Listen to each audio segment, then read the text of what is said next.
So we have a few things to share with you this evening. We are going to go over the history and background of the middle school enrollment policy and sort of why it's being reviewed right now. And we're going to talk a little bit about that, and then we're going to pause and take your questions on what we've covered so far. And so I'm going to ask if everyone could please feel, if you want to put questions in the chat or the Q&A, feel free. But please hold raising your hand until we get to those questions, that pause. After that, we're going to review the current policy alternatives the district is considering. And as with all of these town halls and all of the community engagement work we're doing around the review process, we're holding a place for you to suggest your own alternatives, perhaps something the district has not considered, because no decisions have been made, and there's going to be that space open throughout the engagement process. And we'll take questions and comments about the alternatives, and then we're going to end with a quick poll. So we will be here with you for a little over an hour, and we want to make sure that you have time to ask your questions, share your input, and that's what we're here for. So let's jump in. The first question we have is actually ours to you. We'd like to know who is here with us this evening. Welcome to those who have just joined us. If you have a smartphone, you should be able to scan the QR code on your screen and take a very quick survey just to let us know who you and your child is. And I'm also going to put a link to that survey in the chat.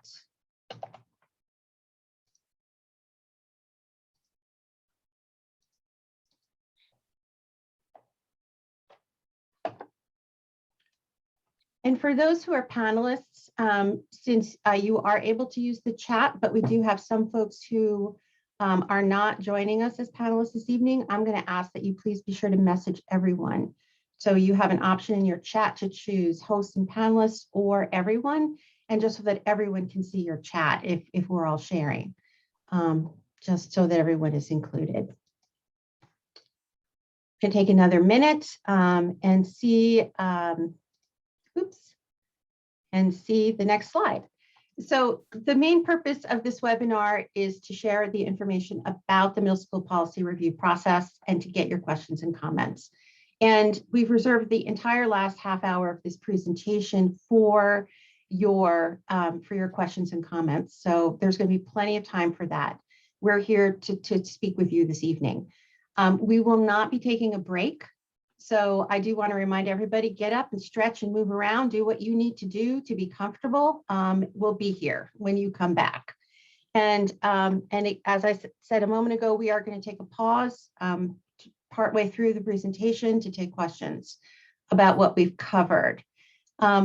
We do want to hear from as many folks as possible. We have a small group with us so far this evening.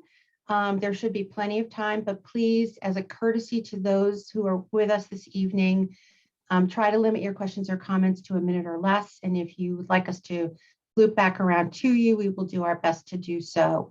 But if not, if for some reason that does not happen, we will be reviewing the chat and the quick Q&A transcript from this evening. So anything that we miss or that you want to say more about and that you put in there, we will be taking a look at that.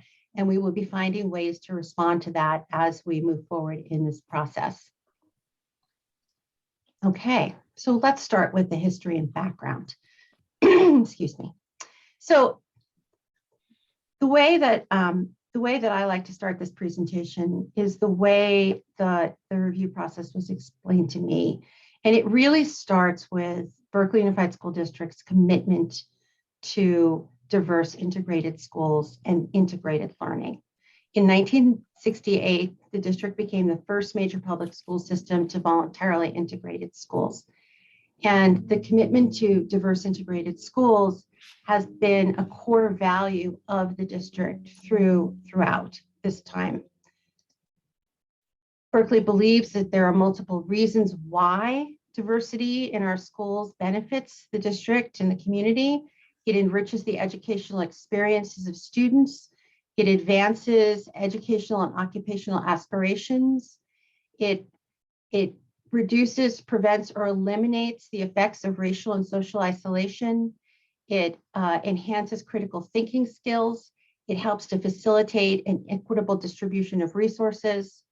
It encourages positive relationships across socioeconomic lines by breaking the cycle of racial hostility to foster a community of, of tolerance and appreciation of students from varied and diverse backgrounds.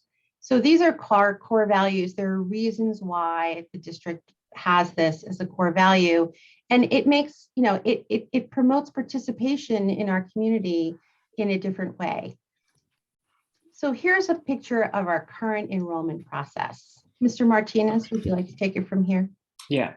So like Stacy said, Berkeley has first integrated its schools in 1968, which is like 53 years ago. So it's been a couple of years. And through that, they have different iterations of how the schools are integrated.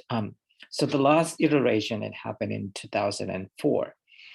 This time, the district was looking to expand what the definition of diversity is.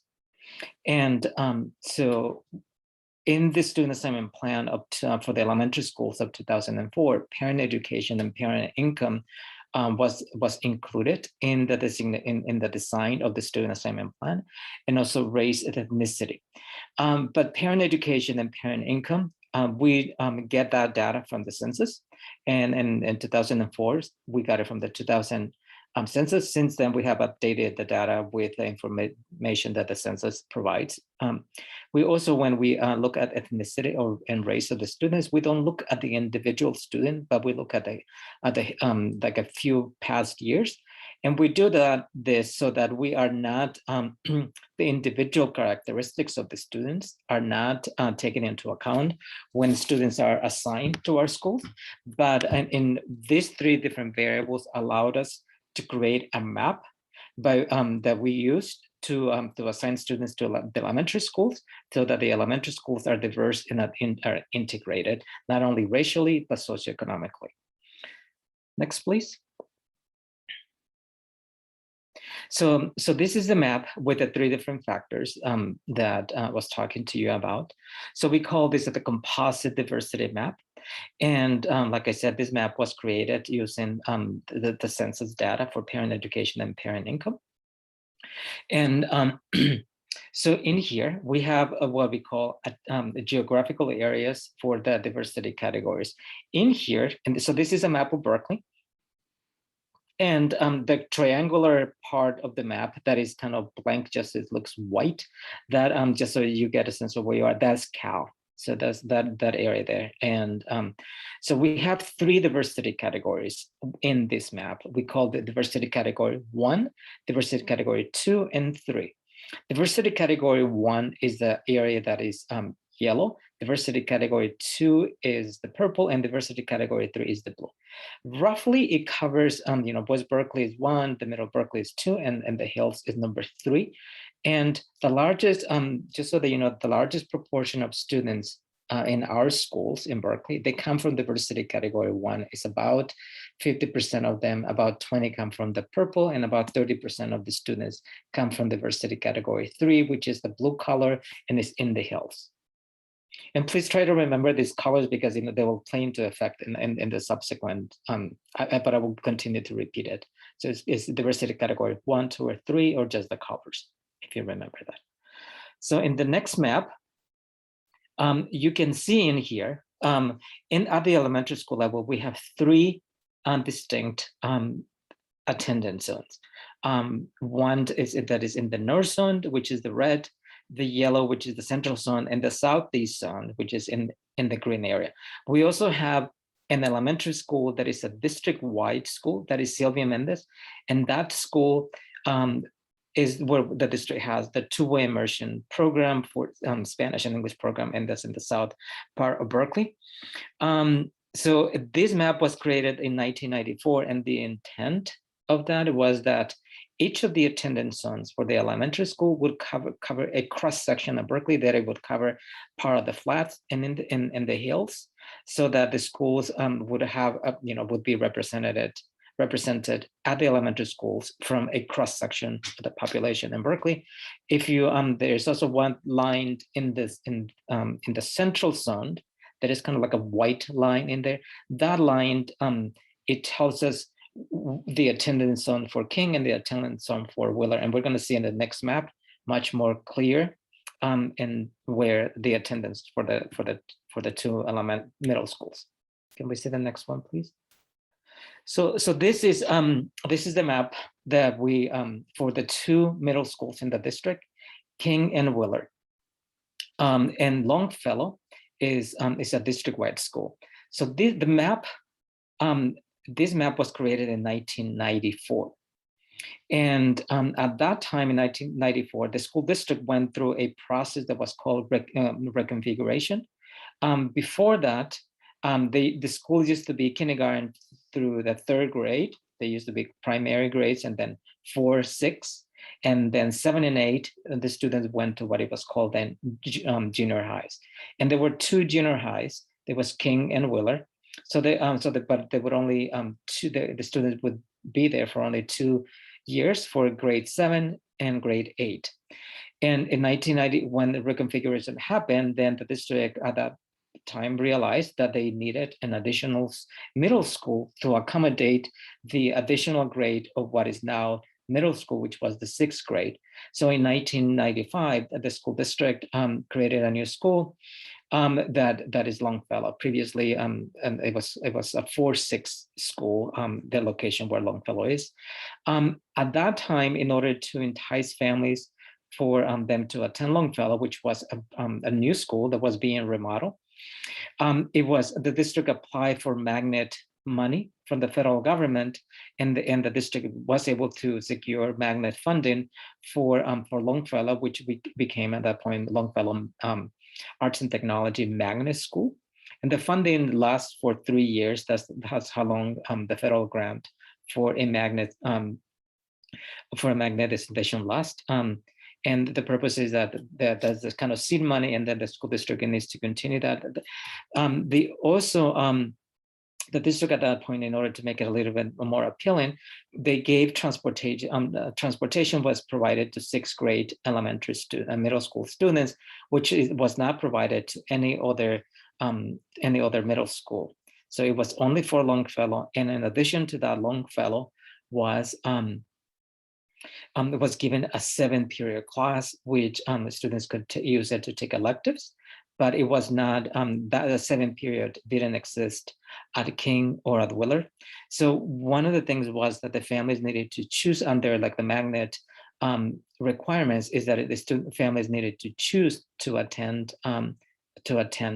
Longfellow as a magnet school. And the purpose of the magnet funding is to desegregate the schools. And so that's the purpose of that money when it first comes. Next, please. So the middle school policy has not been reviewed or modified in any way since 1994. We did modify the student assignment plan for the middle schools in 2004, but the process how we assign students to the middle schools hasn't been modified or looked at since 1994. So right now we're looking at the middle school years and the 3 middle schools. We're not looking at 1 school, we're looking at 3 middle schools, because our middle schools are segregated. None of the middle schools in the district, which is King, Wheeler, and Longfellow, reflect the social and racial diversity in our schools. And like I said, all the 3 middle schools are impacted by this segregation.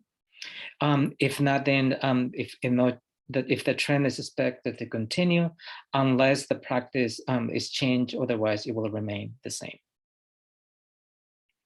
So in here, what you're seeing is that we are looking at the population at the 3 middle schools. So what we have done, we have aggregated data for 3 years since 2018 to 2021. So it's 3 years worth of data. So what we're looking in here is of the students who are attending our middle schools, what is their ethnicity or their race? So what you can see, so there's we have each middle school represented. So King is on the left side, Longfellow is in the middle, and Willer is on the right hand side. So I'm just going to read one from here. So if you look at this, the blue color represents the white students in the district at the middle school level. So at the school, at King Middle School, 50% of the students that are attending King Middle School are white, whereas only 19% of the students that are attending Longfellow are white. And for Willard is 48%. As you can see, there's other colors and that you can see here, and then you can see that they're not comparable in some ways. So can we look at the next one, please? Next slide. So this, if you remember, I was telling you about the diversity categories in the district where there were 3 different colors. There was the blue, the purple, and the yellow, where the yellow represents diversity category 1, which is in the flats in Berkeley, and diversity category 3, which is represented in blue, is in the hills. So if you can see here, at the school at King is the same students that that we looked at before, from 2000 for 3 years worth of data from 2018 to 21. We're looking at 3 years of data, and if you look at King, of the students that are attending King Middle School for the past 3 years, 37% of the students come from diversity category 1, which is in the flats. Whereas when we look at Longfellow, which is in the middle bar, 71% of the students that are attending Longfellow, they come from diversity category 1 or in the flats. And for Willer, it is 42%. As you can see, just looking at diversity category 1, they're not comparable at all. And when you look at the blue color, which is diversity category 3, which is in the hills, 38% of the students that attend King Middle School are from diversity category 3, which is in the hills, whereas 8% are Longfellow and 20% for Willer. So what these 2 slides are intended to do is to show you the how the schools, the 3 middle schools, are not comparable, and they don't represent the diversity that that exists in the city, or not only socioeconomically but racially as well.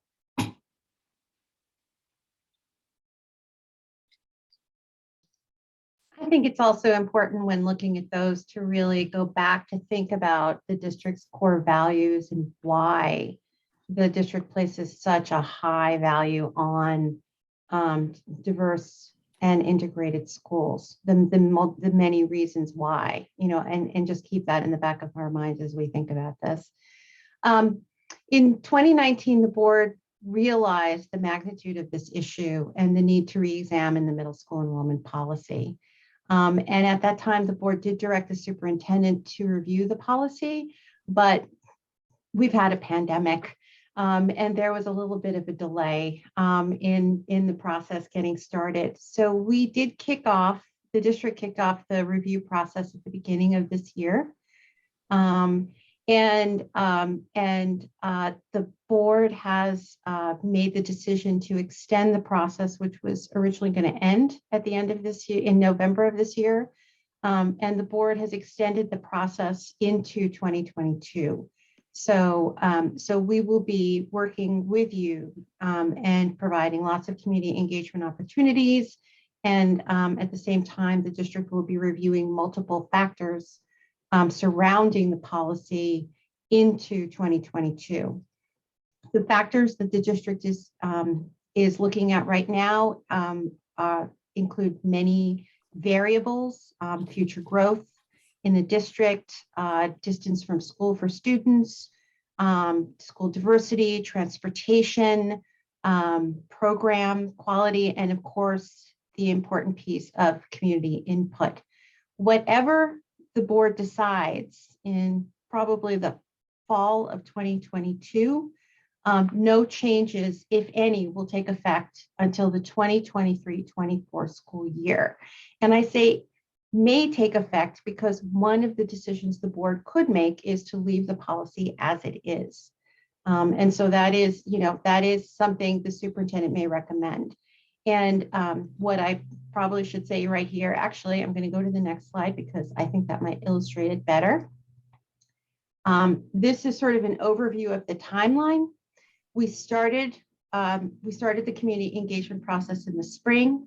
There is a dedicated section of the USD website that is full of information about the middle school enrollment policy, the review timeline. There are copies of the slides and the maps that we're going to be reviewing this evening. That information is in English and Spanish. We did a survey in June of this year. The survey summaries are up on the website, and the town hall dates. This is our last town hall for fall of 2021, but dates of community engagement meetings and activities will continue to be posted on that website. We also will be holding, now that we're in fall, we've been doing these town halls, we've been meeting with educators, we've met with school secretaries, and before we close out the community engagement process for fall, we also will be surveying the community again, and we will be surveying school staff. And at the end of this fall, we will be creating a summary report of the community engagement findings. We'll launch into more review activities in spring and potentially fall 2022. And by November of next year, the superintendent will be reviewing all of this information and making a recommendation to the school board at that time. And again, it could be to keep the policy the way it is. It could be to adopt one of the alternatives that are currently under review, or it could be for, to adopt an alternative that comes up from the community and is suggested and just hasn't sort of risen up to the level of consideration yet. And part of my job is to make sure that if someone has an idea like that, that we document it and that the district gets that information. The board does need to make a decision by November of 2022 so that those changes can take place in the 2023-24 school year. So that is our only deadline at this point. Briefly, before we jump into the alternatives, what we wanted to do was just share with you that the community confirmed again in that June survey the value of having diverse integrated school communities. Some of you may have taken that. It was a survey that went out to TK through rising 8th grade families.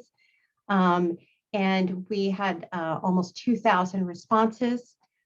We asked folks what program factors, academic and non-academic program factors were important to them when choosing a middle school.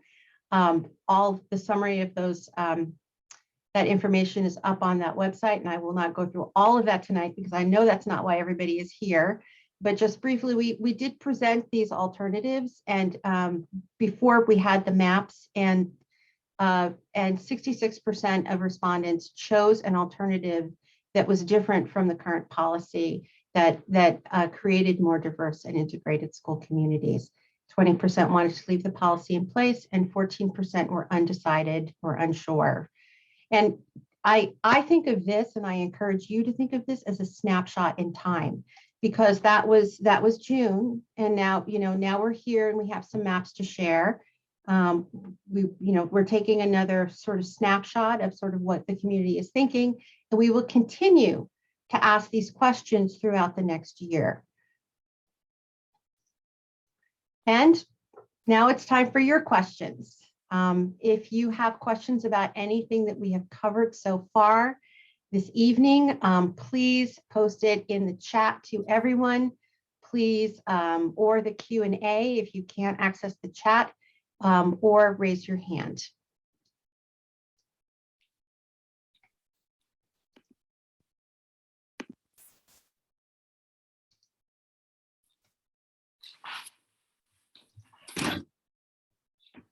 I see no raised hands, and I don't see any questions in the chat and Q&A. Are we able to just ask questions now, just on voice? Yes, you may ask questions now on voice. Yes, please, you may unmute yourself. And we're asking, please, let's focus on the information that we've covered so far before we get into the alternatives. Do you have any questions about what we've covered so far? I have a question on if we will do a redo of this body or if of this meeting, since there are only 11 participants, for something that I think is really important and a subset that's also really important of our population. And to me, 11 folks, and 2 of which are the presenters and no superintendent, tells me that we must not have done a good enough job of publicizing it. And so I'm just curious on, I guess the question would be, when could we do another fall, since you mentioned that in the presentation earlier, that this is the last fall open or town hall. If there is possibility to have another town hall where it is more widely publicized so that we can get a greater representation and diversity of African American families in Berkeley Unified. I appreciate that question. And I'm curious, how did you find out about the town hall this evening? I am I want to say like highly connected parent. I know half of the people on here and have been paying attention and reading different emails that have come out. I sent it to our elementary schools, Black family group as well. But I think I just sort of happened upon it. I was in also another Black family group meeting on earlier in the week for a middle school, and it was mentioned there as well. Okay. So what I'm hearing you say is that the word was getting out, and maybe there are other places that these town halls could be promoted, and that you'd like more opportunities for us to gather together. Absolutely. Okay. Well, I appreciate that, and it certainly is something that we are talking about and considering. We do recognize that not everyone can attend meetings in the evenings, and so that's one reason why we are recording these town halls. I also do want to say, and not to change the question that you just asked, but I do want to encourage you to share with those who could not be here this evening that wanted to be, that we have recordings of the town halls, particularly the first 2 community town halls we did on the website, one in English and one in Spanish, that covers the same content so folks can get informed. But I think that you raise a really good point about how do we engage as many people as possible. And we've reached out to community partners. We've reached out to OFEE. The information went out to the principals in the schools, and after extended learning, and still, we don't necessarily always have a large number of people at these meetings. And so what that tells me is we need to continue to look for avenues to get the word out. And you've just given us some great ideas of some of them. And also, and the importance of multiple opportunities. Is there something that you think would work better in terms of timing or format, or length of time in terms of advance notice for folks to hear about meetings? And if anybody would like to jump in a chat or anything like that. I guess I would, oh, sorry, Casey, go ahead. No, go. I was just gonna say that, so I found out about the meeting from Casey, and I think, to be fair, that it went out probably in the Berkeley A+ News some weeks ago. But I was thinking about the experience between this and like the listening circles between the principals and the Black families. We had so many more Black families come to that. And so I'm wondering if that makes, it makes me think maybe it has to be a little more clearly stated why an elementary school parent would want to be thinking about this, right? Because it seems so far away and far off. And so maybe it's a little bit about messaging or connecting with the PTAs and really having them do a push, because anyone who has a child in 3rd grade or under is going to be impacted by this. And so they're definitely, it's important to think about what your child's middle school experience is going to be. So that's my thought on Casey's point. I appreciate that. I really do. And we're hoping to connect with the PTA this year, as well as the DLAC and PAC, and continue to do so as we move into 2022, because you're right, it's all of those partners. And I think that describing even the format that you just described really is something that we should be thinking about as we move forward into next year as well. So I appreciate that input. Does anybody else have any questions or comments or suggestions before we move on?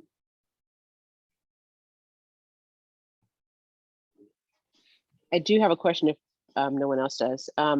More of a clarification. So this is my second presentation, but I just want to make sure I'm understanding the original zones, the yellow, the blue, and the purple.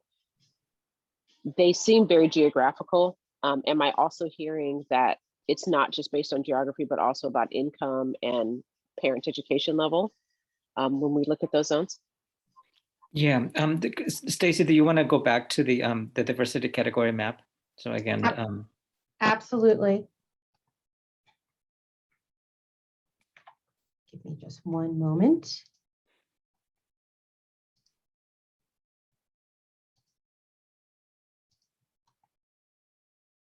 I'm just going to back right up to it. So Ms. Taylor, the diversity category map, this map that is here, like, with diversity category 1, 2, and 3, that's the map that that was created by using the data from the Census for Parent Income and Parent Education. And so how we got to this map is like, education and income and parent education and income and ethnicity, it was given a weight, and from that, we didn't use the census tracts because the census tracts are very large. And what the district, what we did is that we created what we call planning areas. So there's 446 little squares, and or like sometimes that you see here. So there's 446. So the values of parent education, parent income, and ethnicity was added, but via it's very simple formula to create. So a weight was given, and then with that, once you put it in an algorithm, then it gives you this color map. So in essence, what it says in here, that diversity category 1 is mostly families that are lower income, lower parent, on the aggregate, like not the individual kid, on the aggregate, on the average for the planning areas are the families that have lower income, lower parent education, and the students are students of color. Whereas, so that's diversity category, whereas diversity category 3, which is in the blue, that's where you find the families with a greater income, higher parent education, and for the most part, they tend to be students that are not students students of color. So that's what that's and that's in our city. That's what like anybody who drives around Berkeley does. But we're not saying that you will not find Latino families or African American families or families that are multiracial in the Berkeley Hills. Is that we just did it like on the aggregate. Because at the time, that district was being sued. And so we were looking at at areas so that we could still have diverse schools, but not look at the individual kid, because once you get into the individual kid, that's when you get run into Prop 209 legal challenges in the district. So that's what this map says. So that's, and we're waiting for that 2020 census data to come about to see if there's any changes that need to be made, because in the policy, it is that whenever there's data from the census, that this map would be reviewed and adjusted accordingly. So this is what this map is. Okay, thank you. That makes sense. Okay, so let's go back now to, I think that we can look at now at the, if there are any more questions, we can look at, like some of the options that we have been presenting to, and we've been presenting this for I think since last month, and there were some other, so that we can go and look at it.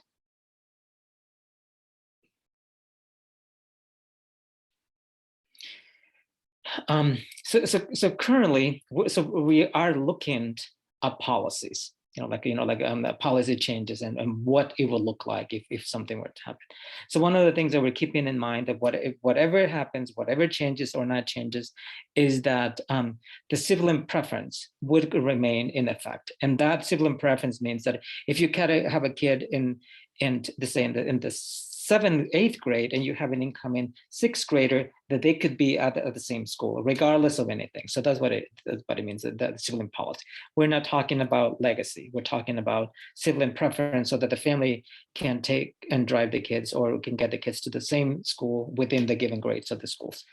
Transportation, as I said before, is not provided to middle schoolers. However, under all of these scenarios, we are looking to see what the implications of transportation are in each of the scenarios. Please remember that the maps that you're going to see are just drafts. There's no decisions that have been made. They could change via input from community members. We're presenting ideas of what the thinking is, and so one of the things that I want you to keep in mind is about the size of the schools. King Middle School is the largest middle school in the district. Sometimes it has had up to close to 1,000 kids, but right now they're about 900. There's about 650 students at Willard, but we can. In the past, sometimes they have been up to 700. Longfellow is the only school that is a very, the campus itself is limited because it can only hold about 500 kids because of the size of and the number of classrooms that the school that the school has. Next, please. So one of the options, and the very first option, is to leave what is in place right now, not make any changes, and keep the same policy where there's 2 middle schools, King and Willard, and not do anything. One of the things that I want you to keep in mind when you're looking at this, if you look at the north zone, I don't know whether I said this, so the white lines delineate the zones, is that all of the north zone is located in the King area. And all of the Willard, all of the south zone is located in the Willard area. With Sylvia Mendez is also in that area, but that school is a district-wide school. The zone in the middle, the central zone, is divided both into King and Willard. So that's how it presently exists. So one of the things about this, one of the pros about keeping something that is in place, that is the community is familiar with King and Willard and their attendance zones, and for Longfellow. But the cons is that the current imbalances and the school is not being integrated will continue. Will continue. In the district. So that's the first option. So the second option is to create an attendance zone for Longfellow. Just as King has an attendance zone and Willard has an attendance zone, but now an option is to create an attendance zone for Longfellow. So you can see in here, so the attendance zone for King would be what's kind of in the of red color. And the purple, it would be for Longfellow, and then for Longfellow Middle School would be the one in green. It's kind of it's in what is kind of the central zone. So in the planning areas that I was telling you, that are kind of little squares, is now you see that there's little numbers in there, and so that's because we were looking at the number of kids that are now in the 5th grade. So we looked at that, and you'll see that there's some that say 4, but anybody who lives around Malcolm X, they know that in that part of the town, that's the most densely populated area in Berkeley because there's a lot of apartments in there. So when you look at that area, you'll see that there's some places up to 10 kids in one little cell. And whereas if you look in the hills, sometimes there's 1 and 2 for a much larger area. And again, this is because of the population density in the city and how the city is located. So in here, like I said, we created an attendance zone. So the goal of this having created an attendance zone is that if we just like we did for the elementary and the middle schools, if we carve an attendance zone, is that that we would cover both the lower part of Berkeley, which is the flat or in the hills. So like if you do that, then you are integrating the school, not only socioeconomically, but racially as well. The only thing that we assumed and why it looks a little bit small, like when said like this kind of small, is because we assume that the students that are at Sylvia Mendes would continue on and to attending Longfellow, which is what has been happening. So we assume, like let's keep those kids. So that's like the only school right now in the district that is kind of like a feeder model.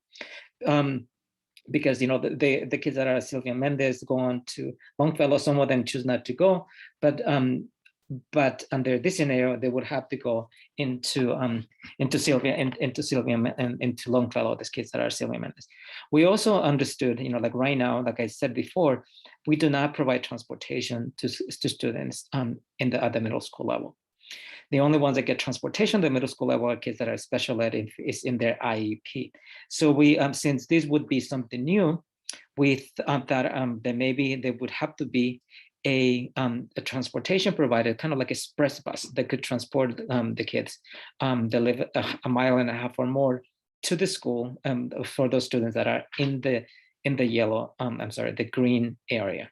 So this is a 3-zone map with the goal of having schools that are socioeconomically and racially integrated, not only Longfellow, but King and Willard as well.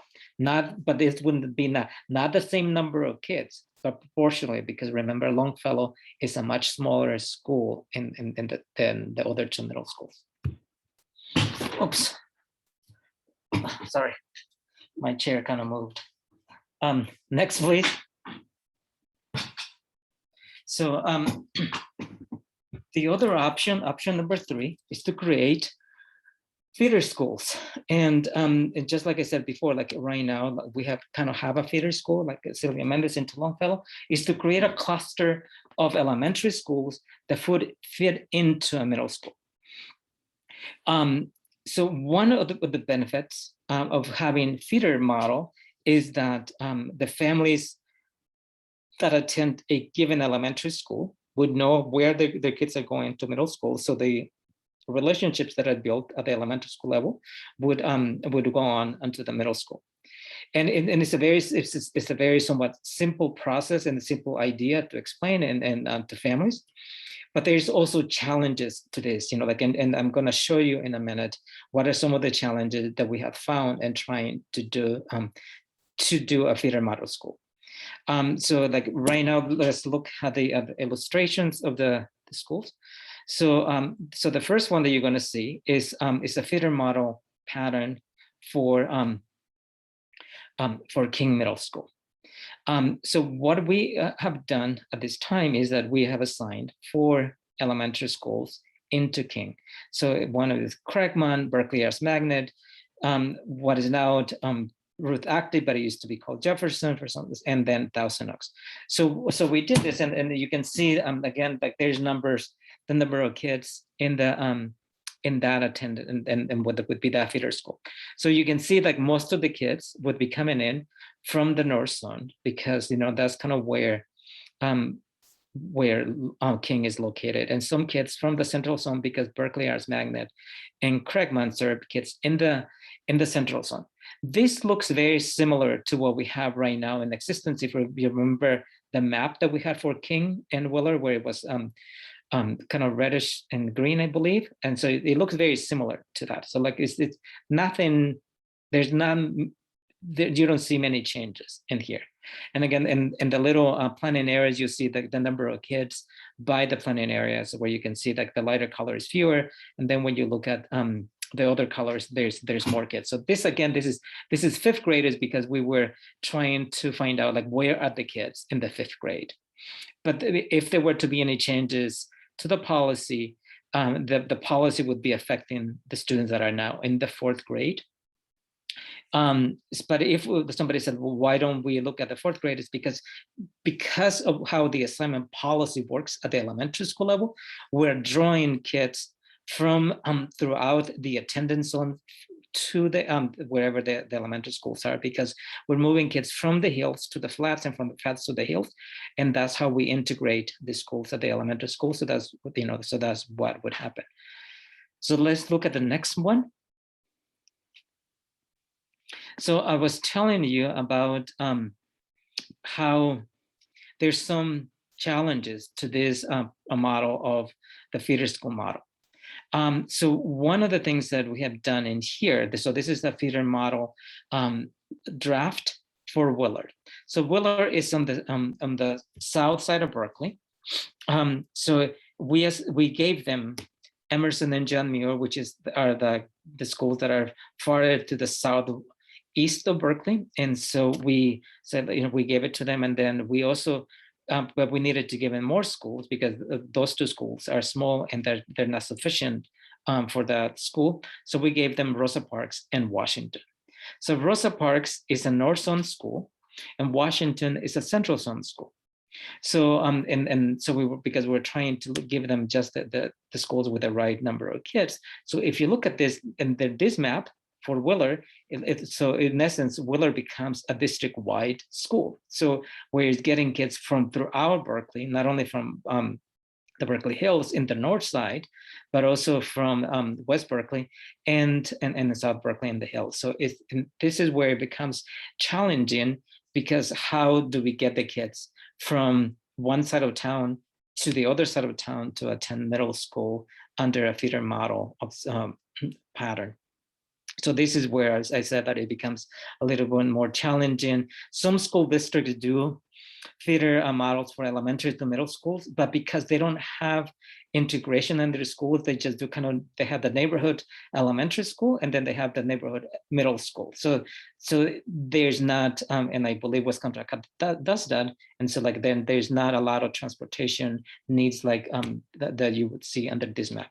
So let's look at the next one, please. So this is the one that we did for Longfellow.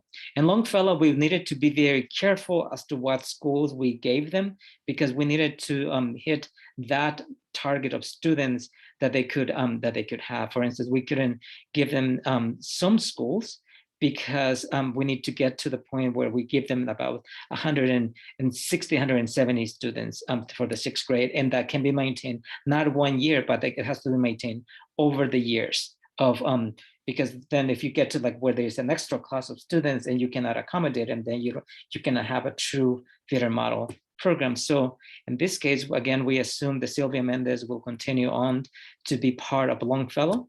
And we also gave them Malcolm X. And in order to make those two schools work, we had to give them the only other school that could fit under this model and the feeder school model was Oxford School, because Oxford is the smallest elementary school that we have in the district. So in order to hit that number of kids, this is the only way that we to make the math work, because the math must work whenever you're doing a feeder model school. So this is the one for Longfellow. Again, no decisions, the option number 4 or more. No decisions have been made at this time, you know, like, so we're here to hear from the community.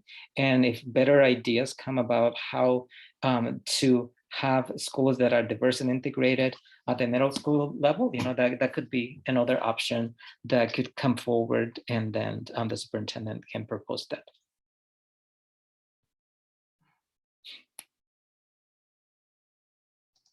And as promised, we've saved the entire last part of the evening for your questions, your comments.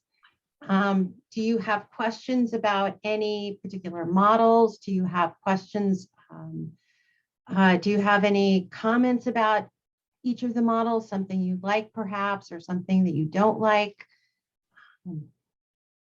And for those who joined us a little later this evening, feel free to put your put your question in the chat, make it to everyone, or put your question in the Q&A, and we'll all be able to see it, or just, raise your hand.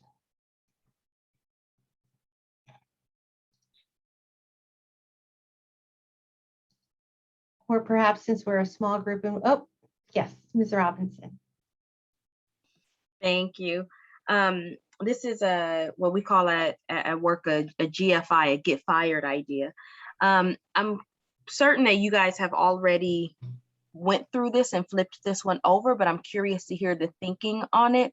I think Mr. Martinez, you probably have already heard this, and so I just want to hear your thinking on what is the possibility or the thoughts on opening it totally, just sort of families sign up and there is just choice for all the schools. When you showed the initial racial diversity map, and I know that we're looking at a few different areas of diversity. I noticed that Longfellow Middle School sort of had the greatest level of diversity, just sort of the boxes were a little bit more evenly split, or at least no giant box of one racial ethnic category. So I was curious on what if you just, and it is a choice school, so this is where the question comes. Is there, what was you all's rationale for that not being an option? Well, it has not been discussed as not being an option.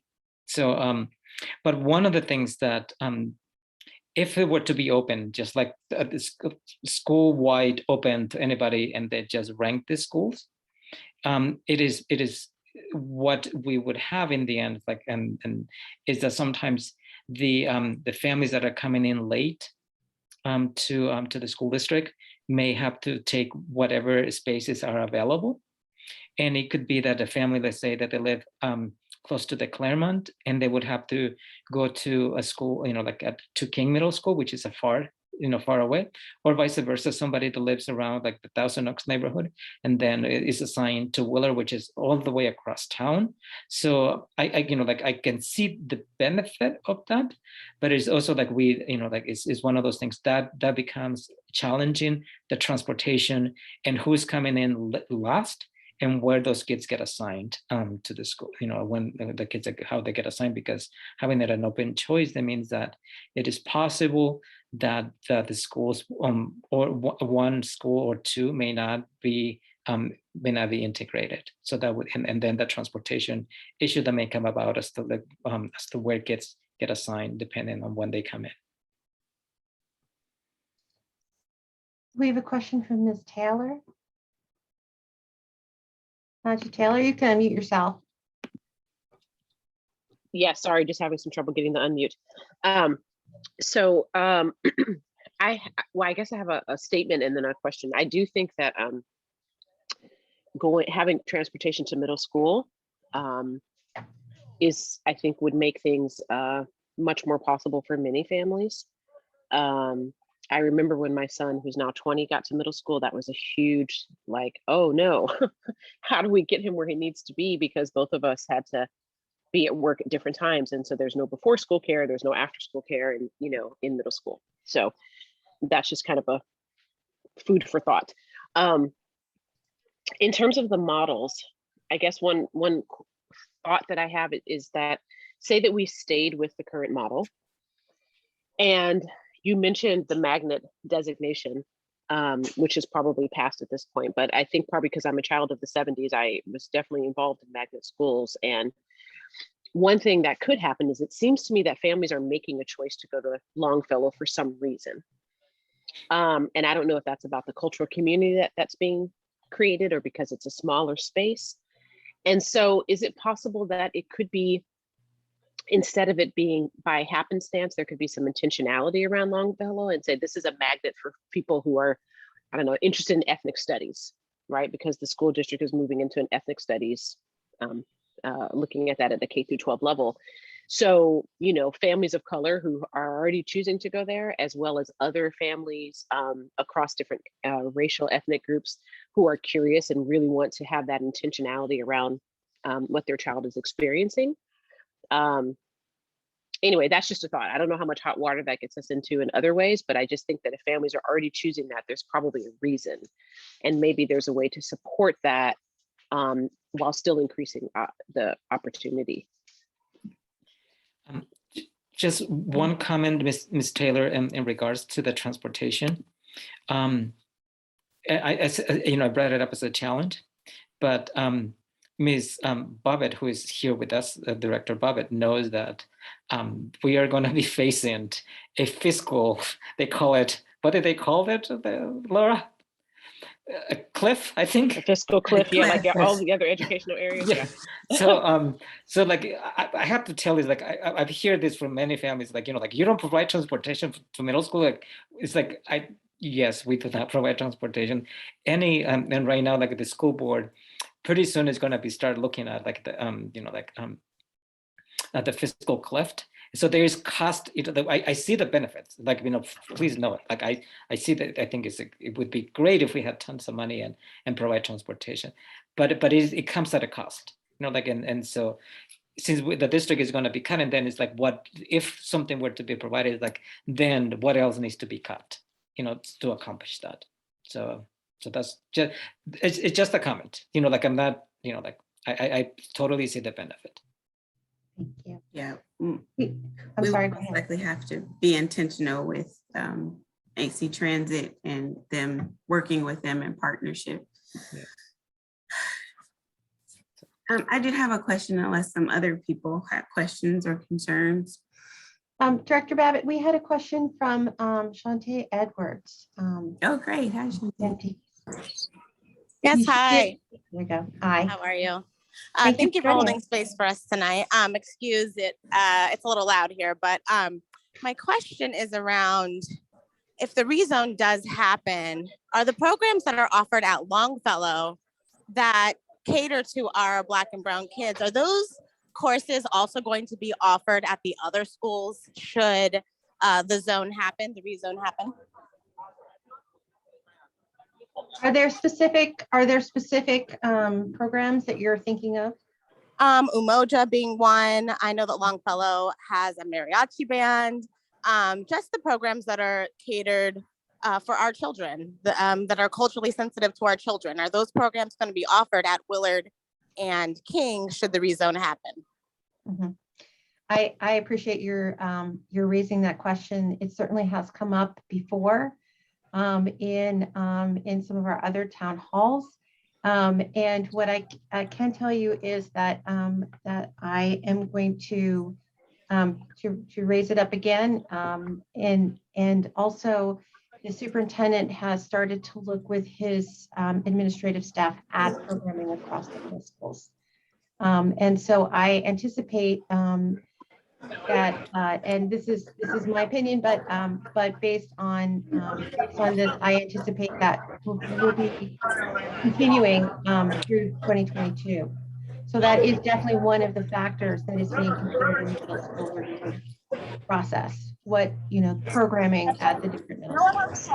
Yes, and my follow-up question to that would be, if those types of programs, specifically Umoja, is going to be offered, what is the district prepared to do to get teachers to teach those types of classes, or to train the staff that's already there to teach those types of classes?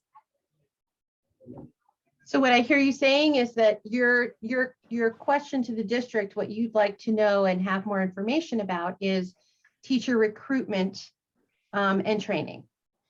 And so that's something that you'd like. Is that, do I hear that correctly? Yes, but it's specifically where those programs that I've mentioned are concerned. Right. I appreciate that. I appreciate that question.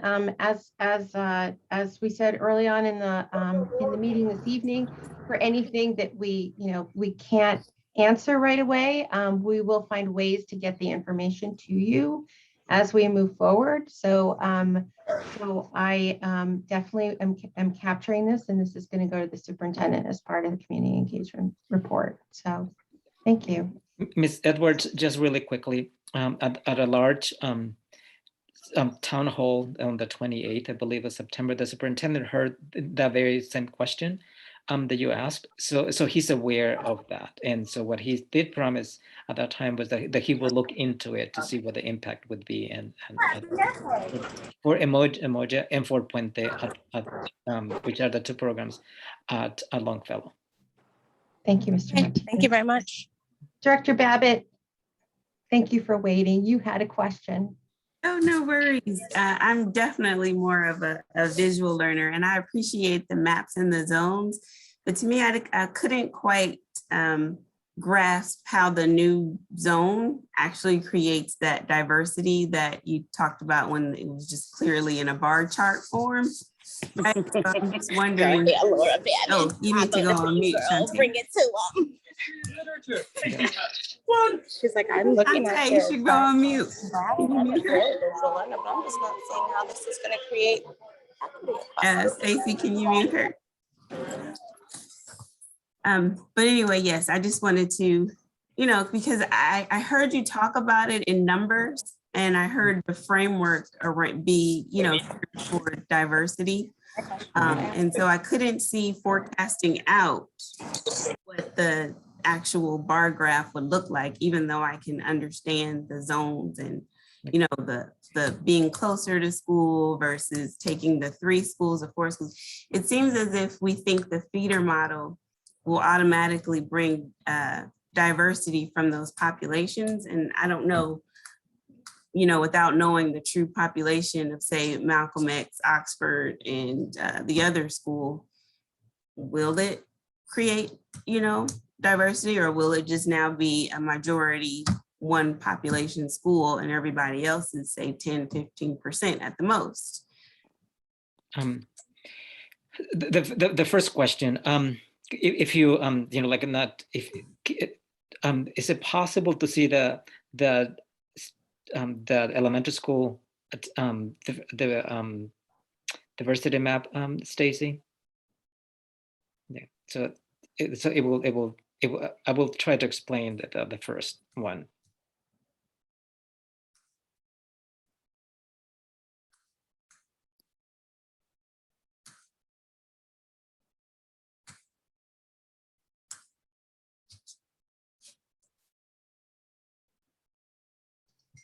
I apologize, folks. I tend not to keep my screens open, but I'm here. I'm just going to back into it. One of the things, Ms. Babbitt, is that because we're waiting also for the census, so to be a little bit more precise. So that's what it's like. We are presenting kind of like ideas.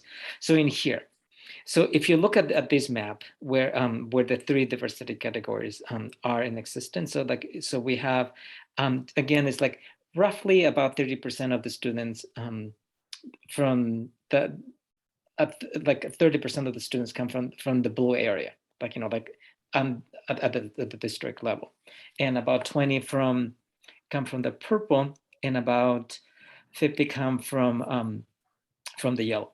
So unfortunately, can you Stacy, kind of like because so like it would be in the central zone. So like the attendance zone for Longfellow, the proposal is that it would cover part of the blue area, a proportion of it, and then it goes to the purple, and then it grabs another portion of the yellow area. So, and by doing that, by grabbing a proportion of kids from the yellow and the purple and the blue, that's where you get a cross section of Berkeley. So you get a cross section of kids from the hills, from the middle, and in the flats, and that's how you create that diversity, just like we have it right now at the elementary schools, where each of the elementary schools have a portion that is blue, purple, and yellow. So we would be doing the same thing for Longfellow and for Wheeler and King at the same time by carving out a cross section of Berkeley. So that's how we would achieve that. And but if you go over to the feeder, if you go to the feeder school model, are you able to then have that same diversity map, or are you just banking on that because of how you do it at elementary school? Remember at the very when we presented like the diversity the diversity that exists right now at the middle schools. And if we keep, if we were to keep King, and if we look at the same way that it is, and that's like what kind of like it does right now by having a feeder model, their population for King would kind of remain the same. That not, like that's what I said, like nothing much changes for King because of where it is located, and for instance, like we wouldn't want to give King, for instance, schools like Emerson and Emerson and John Muir, which are across the city, to give it to them. So we were trying for this middle model feeder school pattern.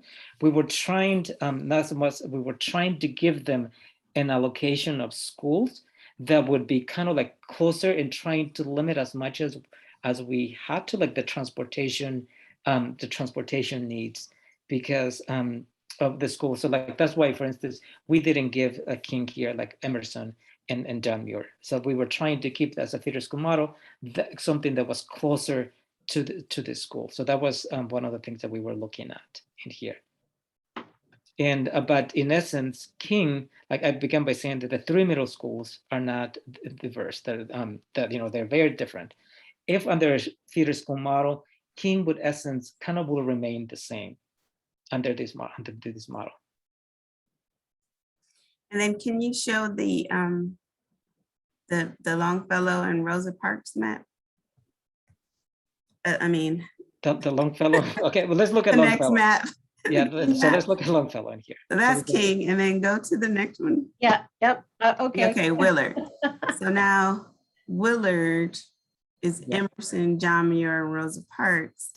So we still would essentially need some transportation for some Rosa Parks families that would have to now go because Rosa Parks families now are closer to King. Yeah. Not all of Rosa Parks families, but many of them. Yeah.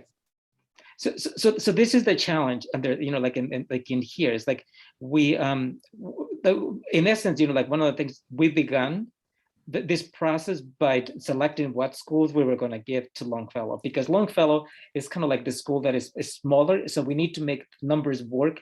Longfellow is much more tighter. We couldn't just give him any school that we wanted. We needed to make sure that when we began is like that Sylvia Mendez was going to be a school, this feeder school, since it's already, the program is there. We assumed, like let's not change that. And then Malcolm X, and then Oxford. But in this model, because Rosa Parks, Rosa Parks is, we give them Rosa Parks in here because it is closer, somewhat in proximity to Willard. But because we do a good job in integrating Rosa Parks by bringing kids from the hills to Rosa Parks, then now those kids, you can see like around Thousand Oaks, that those kids that go to Rosa Parks, now they would have to move into a feeder model program. They would have to come into Willard. And so that's where the transportation concerns come about for that school. And so those are the challenges. And of course, like we also know that, yes, that the benefits of moving with cohorts is a good one. But then we need to address what happens when that takes effect. Well, of course, we can. This model is it was done, to serve. We can still. We're in Bruce, who is the programmer. He and I continue to play with some of the schools to see, like what are some of the things that we can do. And so that's something that we're doing. Bruce Wisinas and I on the back end. So would this be the feeder school model, be the model that is most equitable for inter-district transfer students, or how would they fit in the zone model?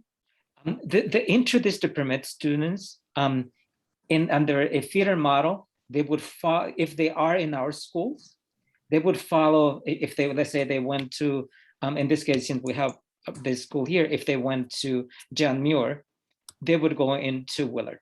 So like those kids would follow, like we would just follow that. What would happen under like any new kids that were to be accepted those kids then would have to go where we have spaces available.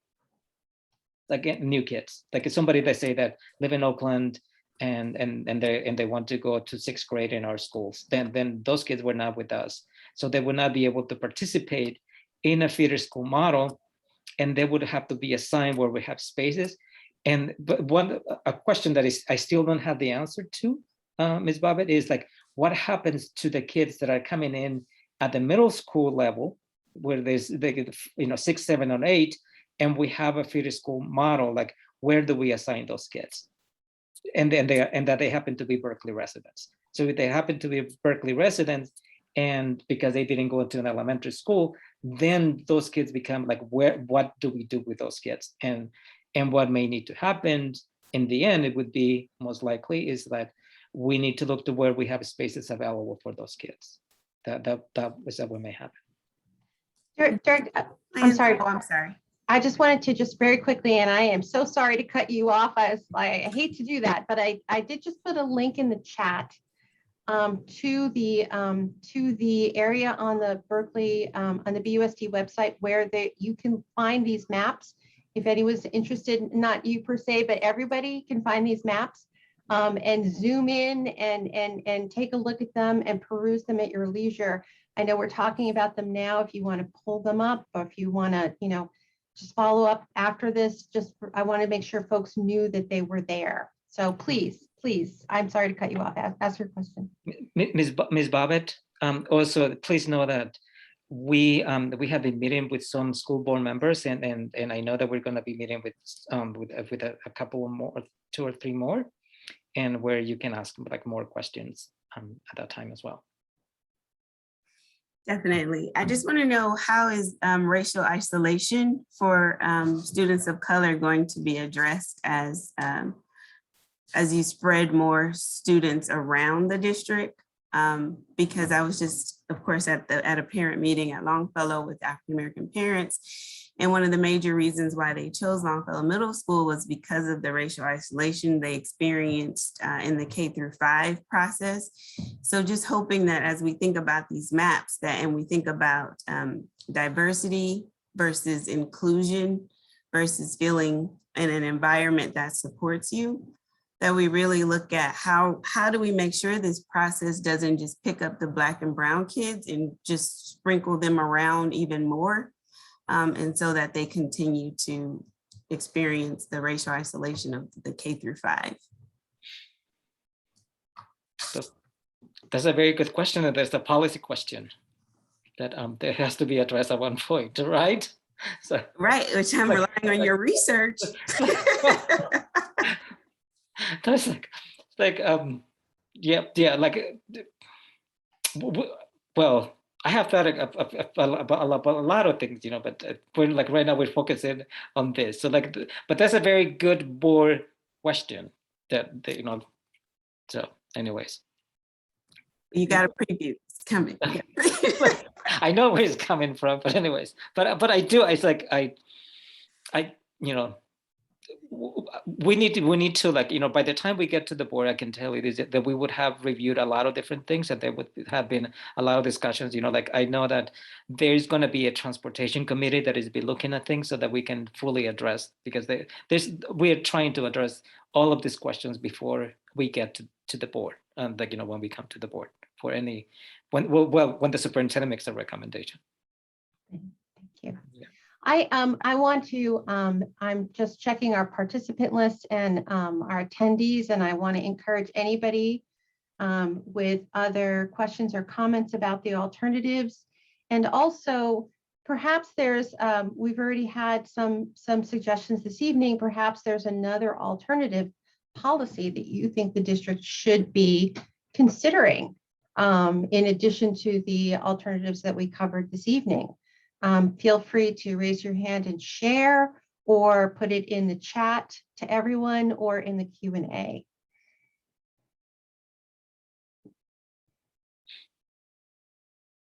Are there other areas that people would like to make sure that would like to raise up as areas where they would like to make sure that it's on the radar of the district during the review process. We've talked a little bit about transportation. We've spoken about programming, diversity and isolation. Ms. Robinson, I see you have your hand up. Yeah, I think you just named it right now, but I really wanted to make sure that Director Babbitt's thinking is really elevated right there around racial isolation. And so I know that she will bring that up at a board meeting or in the board talks about the policy, but I'm also just thinking about ways to make sure, like, I keep wondering in this whole piece if we're asking the right question. And I haven't yet settled on what I think is a different question or another way to look at the elephant, if you will. But I'm just thinking about, it feels almost like, because we've been making sure to pay attention to our history and thinking about desegregation and integrating all of the schools, I just can't help but think about how Brown v. Board of Education wasn't all good for the Black schools and Black teachers during that time. And I think our history books often tell us that it was, and I wouldn't want us to forget about the different pieces of support that I think Ms. Edwards was talking about around the mariachi class and the Umoja class, and just all the reasons why families in Berkeley are really selecting to have their students in a place where they feel supported. And I really actually think that Ms. Taylor's idea might be absolutely brilliant in terms of the magnet thinking.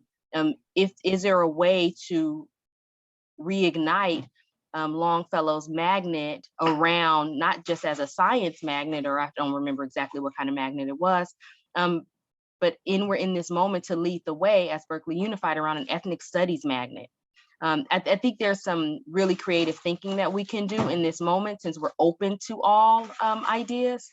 And so I just really encourage us to really keep pushing the button. And again, I know my first comment was like, we clearly need to redo this because we don't have enough. So I just want to also elevate that one more time. Thanks. Thank you. I appreciate that. We also have a comment in the chat that didn't go to everyone, so I want to read it out loud. The racial isolation of Black USD children has to be addressed in this redistricting policy. This is a priority for many Black families, and we value inclusion efforts. Appreciate your sharing that feedback, and a +1, a wonderful idea. Does anybody else have any other questions or comments about the map, something that you'd like to see, information that would be helpful for you for decision-making moving forward beyond some of the areas that we discussed this evening? Can I'm I, going to give, oh, sorry. So go ahead. I was just going to say, Casey just pulled a bunch of stuff right out of my brain in terms of some of the, I mean, it's very strange for me as a 50-year-old Black woman to say, like, maybe we need to reconsider integration and desegregation, but we have seen a lot of downsides to what has happened within communities of color. But why I'm saying that is because what that means is that we want to be really thoughtful as the population of Berkeley changes and Black people are leaving more and more and more. And maybe I'm not as sure if other communities, Latino communities or Asian Pacific Islander communities are also what that demographic change looks like. So as you're pulling more information and more current data, to me, it seems this question of how do we support the students of color in a way that makes them feel like they're part of the overall Berkeley Schools community, because we want that, and at the same time support how difficult it is to be sort of the only one or a few in your class at every level of education until you get to Berkeley High when things were more mixed. Those are really key developmental years for children. And so, I think that we're having this moment where this is a conversation aimed at Black parents.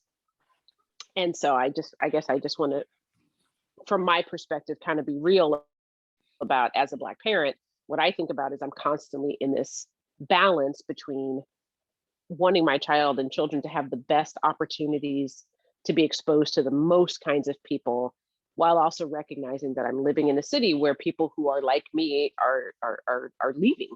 And so how do I continue to support my child so that she feels like she is connected to other Black people in both formal, intentional ways, but also just that she'll happen to be in a classroom where there's 4 other Black people, you know? So I hope that makes sense. I think that made a lot of sense. And I really appreciate your sharing that. I really do. I've been taking copious notes throughout this conversation, by the way. That's why I'm sort of like looking over to the side. I'm scribbling madly. So I really do appreciate that honesty. This is a conversation that we are going to be continuing. I think that there's a lot for us to all be thinking about. The plans for community engagement for 2022 are just now being discussed and formed, and the input that we gathered this evening is certainly going to go into that planning process.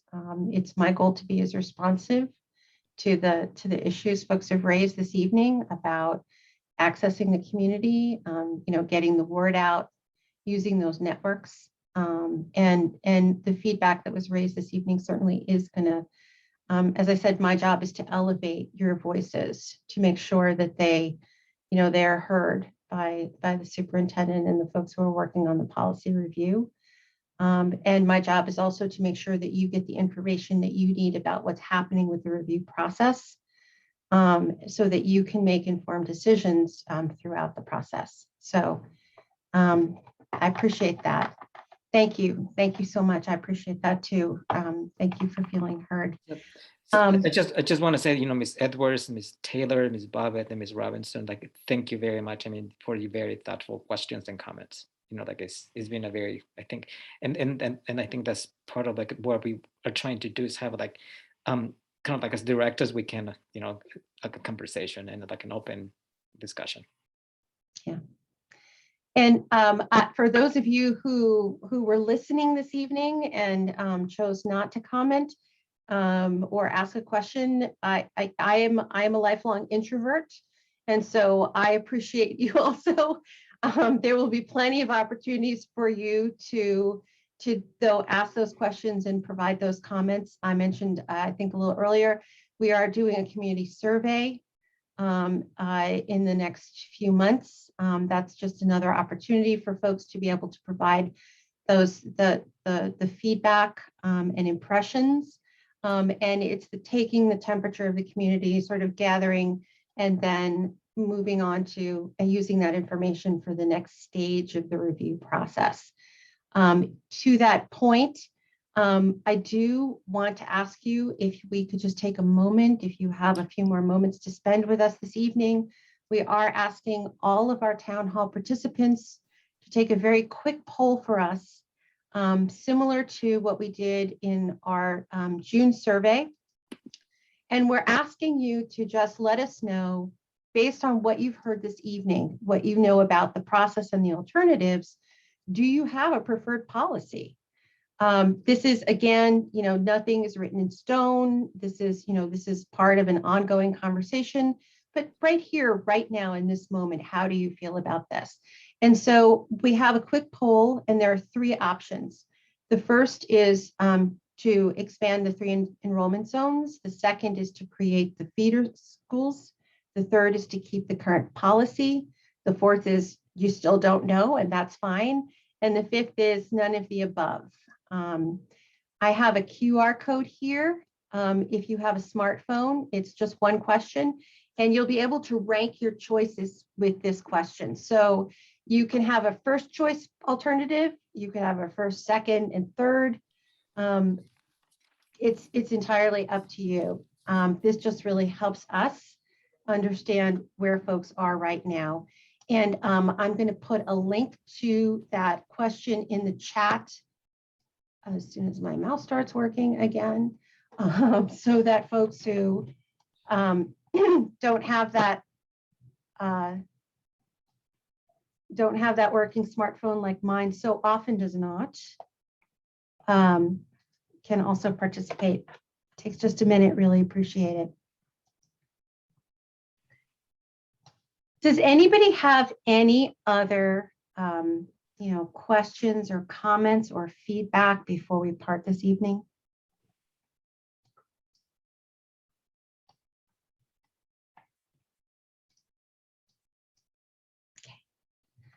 Well, then I thank you all. Mr. Martinez, was there anything else that you would like to say?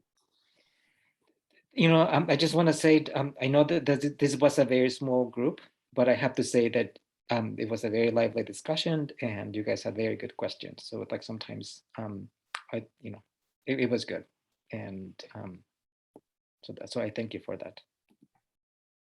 Yeah, we really appreciate your joining us for this evening. This really was a really great evening. So thank you. Director Bowden, I see you smiling. No, I'm just agreeing in appreciation and thanks for all of you for coming and for you all for hosting and being transparent in your responses and really taking the time to listen and hear from our families. So thank you so much. Thank you. Well, I am going to take a moment and make sure I have captured the chat and the questions before I close down. But if anybody would like to log off, feel free. Otherwise, we'll say goodbye. Thank you so much again. Have a great evening, everyone. Okay. And I'm sure we'll see you again.